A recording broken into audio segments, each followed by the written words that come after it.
Искаш ли разпръсквачите да се пускат автоматично?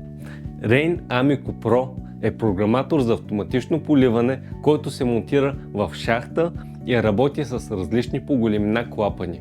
Притежава защита срещу попадане на вода и прах, захранва се от стандартни батерии. Към него може да се свърже и датчик за дъжд, който автоматично спира напояването при валежи. Може да управлява 1, 2 и 4 зони в зависимост от модела, като предлага 2 програми за режим на поливане. Разполага с дисплей с защитен капак и индикации за старт, продължителност и чистота на поливката. Също така показва състоянието на батериите. Виж колко лесно се настройва. Поставете 2 стандартни батерии 2А. Завийте капака на гърба на програматора до обозначението за правилно затваряне. Свържете програматора към водоизточника. Отворете капака и настройте текущия час, като използвате бутоните плюс и минус. С зеления бутон потвърждавате избраните данни и преминавате към следваща настройка. Натиснете зеления бутон отново, за да настроите стартово време по същия начин, както избрахме настоящ час. Когато сте готови, натискате за потвърждаване и преминавате към следваща настройка. С бутоните плюс и минус задайте продължителност на поливане.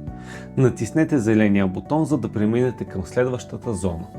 Повторете настройката за всички зони по същия начин. След последната зона потвърждавате с зеления бутон и преминавате напред.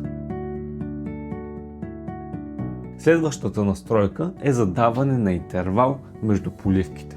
Може да избирате между една от следните опции: на всеки 6 часа, на всеки 12 часа, един път на ден или прескачане на интервал от 1 до 15 дни. След настройката на програма 1 натискате зеления бутон, за да преминете към програма 2.